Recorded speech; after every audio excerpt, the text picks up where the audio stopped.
Once upon a time, there was a poor countryman who had raised 3 sons. When the man died, they'd agreed. Well, what was that noise? I don't know. Your parents shouldn't be home until later.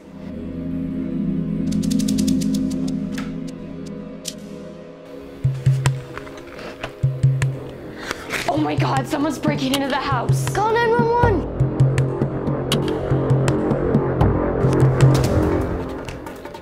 I'm scared. 911, what is your emergency? I'm babysitting at the Johnson's house, And someone's breaking into the house. Are you at William Johnson's house at 155 West, 350 South? Yes, that's it. Please send someone. Tippecanoe County units be en route to 155 West, 350 South. Report of an unknown subject breaking into the back door of the residence. 79-6, I'm en route. 7918, I'm clear, I'm en route.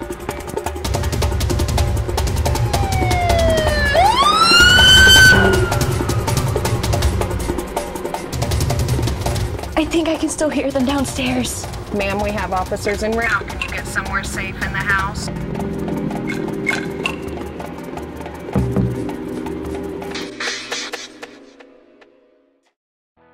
Whether a crime is being committed or you or your loved ones need help, that help is a mere phone call away. I'm Sheriff Tracy Brown. Hardly a day goes by that these brave men and women don't risk their own safety and sometimes their very lives to keep our community safe. As a citizen on the Sheriff's Merit Board, I have the privilege of swearing in the new deputies. And often when I do that, the new officer is accompanied by a spouse and minor children. And that's when I'm struck with the gravity of what I have done. I know that some nights they may be out on patrol and they might have a wreck or they might have somebody shoot at them. They are hazarded when they are out there, and they do that to protect the citizens of Tippecanoe County. With an infrastructure of 867 miles of roads and an area of 500 square miles, the Tippecanoe County Sheriff's Office serves a very diverse community. The county blends a unique population mix of urban, suburban, rural, and 2 college campuses.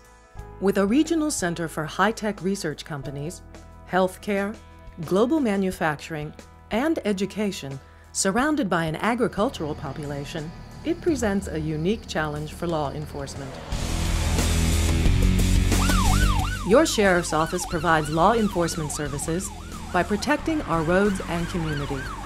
They are also responsible for providing enhanced 911 communication services to the entire county. They maintain one of the largest jails in the state, a city within a city, with well over 500 inmates. And they provide some of the most diversified special operations teams in the state, including SWAT, Canine, bomb disposal, and water rescue units.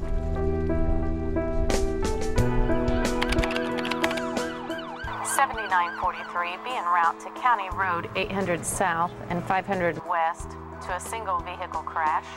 Clear dispatch, I'll be en route. A day in the life of a law enforcement officer is never the same. One minute, you're assisting a motorist with a flat tire. The next, you're pursuing and arresting violent criminals. To learn to properly handle these situations, recruits must attend the Indiana Law Enforcement Academy. The Academy training will prepare candidates to handle active duty assignments in their community. But a deputy's training doesn't end there. It is ongoing, with officers required to pass yearly instruction on subjects as diverse as firearms use, self-defense, handling hazardous materials, responding to and investigating family violence, legal updates, and CPR, to name a few. It was Saturday, March 16, 2002. My husband and I had 4 of our grandchildren at our home for a sleepover. We got up before the grandchildren, and she had just taken her second sip of coffee when she suddenly went down in full cardiac arrest. Attention Tippecanoe County units, Medic 1, be en route 340 East, 500 South, 340 East, 500 South.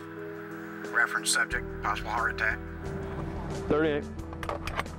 We hadn't had the new portable defibrillators in our patrol cars more than a few months when I heard the call. I was the first on scene with the equipment.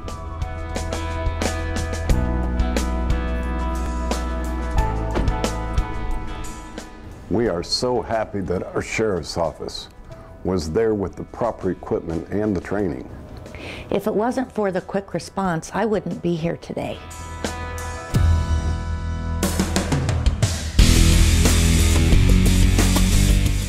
With nearly 50 officers serving Tippecanoe County, these officers' duties include responding to calls for service, traffic safety and enforcement, school safety, making arrests, serving civil papers for the courts, such as notices of suits, escorting prisoners for the courts, and criminal investigations. A lot of what you see on TV is not entirely accurate. A detective's job is not to try to convict someone.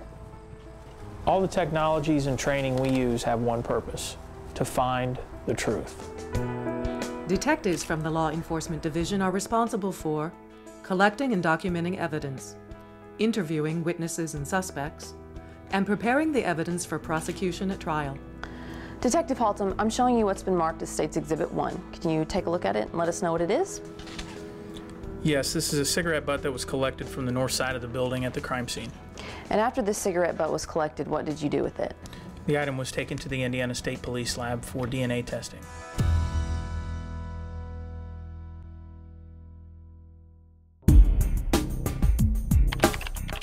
While the community is well aware of the contributions of its deputies, the world of the jail deputy is often hidden from the public eye.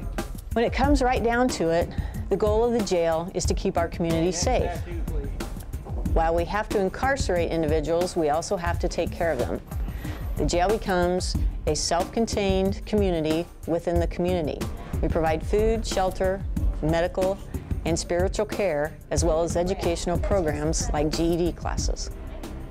The Tippecanoe County Jail is one of the most advanced jails in the state of Indiana. It is a modified direct supervision facility, which began operating in 1990 and was expanded in 2003. Approved to house both state and federal inmates, the jail utilizes a highly developed pod classification system, incorporating control stations centered at each housing pod. High-tech controls and monitoring systems save taxpayer money by making prisoner management and officer safety possible with minimal staffing requirements.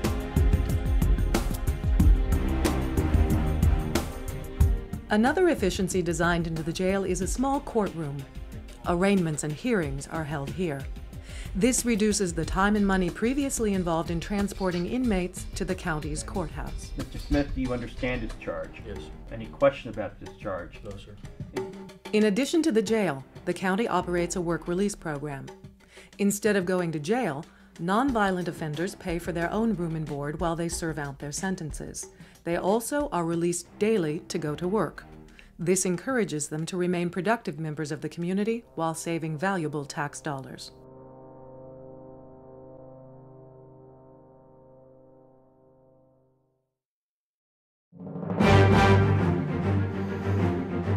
I think I can still hear them downstairs. Ma'am, we have officers en route. Can you get somewhere safe in the house?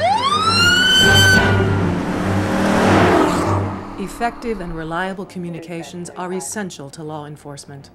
911 dispatchers serve as the link and sometimes lifeline for both citizens and police officers. 79.6, I'm en route. But the Sheriff's Communications Center is more than a radio room. In 1991, Tippecanoe County initiated Enhanced 911, thus enabling citizens to reach any of the county's emergency responders from any phone in the county. The installation and maintenance of this system have been assigned to the Sheriff's Office.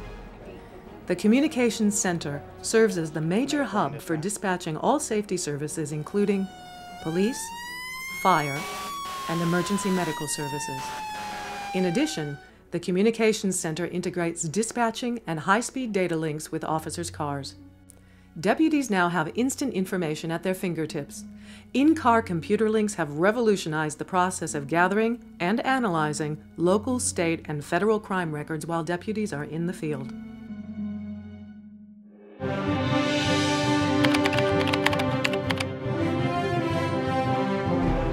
It takes a dedicated administrative staff to keep up with the tremendous amount of reports and paperwork being generated daily by deputies in the field. The Volunteers in Police Service, or VIPS, was a way for us to extend our staff and accomplish more. The VIPS program matches community volunteers with the needs in the agency. It's a way for citizens to give back to their community by getting involved with the Sheriff's Office. VIPS volunteers help with administrative duties, but also some are trained to assist our deputies in the field. These volunteers are given special uniforms and marked cars. They are on call to free up our sworn deputies to handle the next criminal investigation or public service call.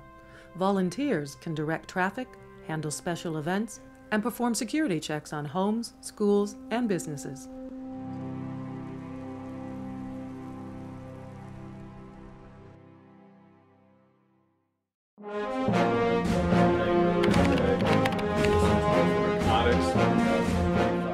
Few sheriff's offices in the country maintain such diversity of special operations teams as the Tippecanoe County Sheriff's Office. Special operations teams are broken into 4 major categories: Special Response, Bomb Squad, Canine, and Water Rescue and Recovery.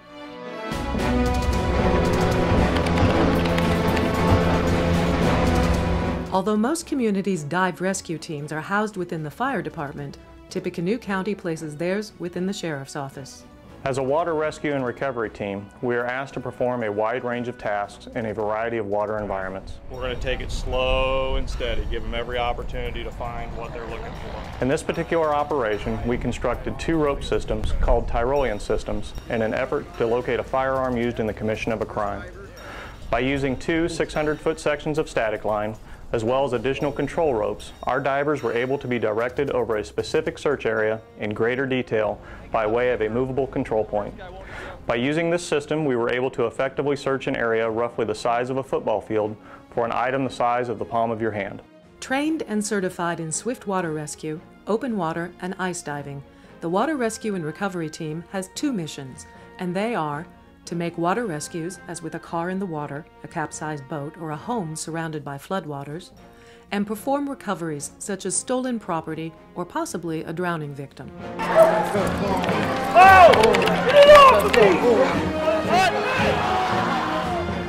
A canine team consists of a specially trained police dog and a police officer known as the handler. All through the training process, a deep bond develops between the two. They learn to read each other because they will depend on each other. All of the canine teams have dual-purpose dogs. That means they are trained for both patrol tasks as well as scent detection. Police canines may be trained for specific scents like illegal narcotics and explosives. The work these teams do is so well respected that they are often called upon by other local, state, and federal agencies. For instance, since 9/11, the Explosives Detection Canine Team has been used extensively throughout the state. In an effort to get the word out, the department's canine teams also give public demonstrations, as in this high school convocation. Come on, buddy, come on.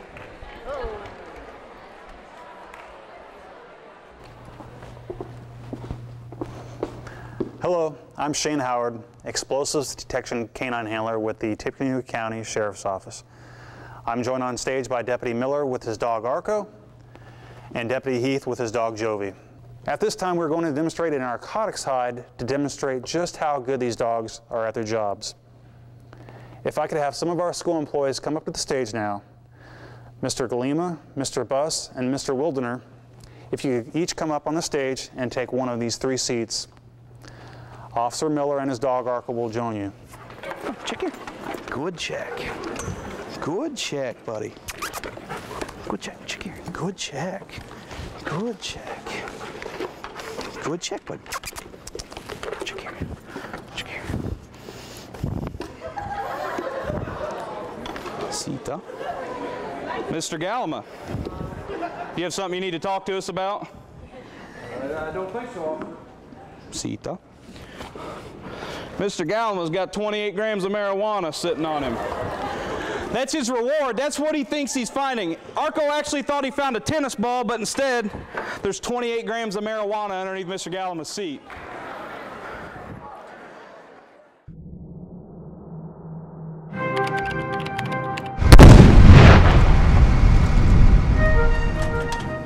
Of Of the 2,500 certified non-military bomb technicians in the country, 5 are members of the Tippecanoe County Sheriff's Office.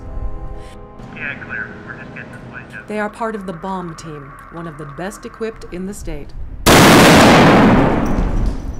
This team works behind the scenes, responding to all bomb threats, and performs security sweeps before dignitary visits and large community events. With protective suits, bomb technicians can examine packages using the team's X-ray system to safely see inside the package. The robot is remotely controlled from inside. It is used in operations that include examining, moving, and destroying suspicious packages or explosive items. The robot can also be used in operations involving hazardous materials and even weapons of mass destruction.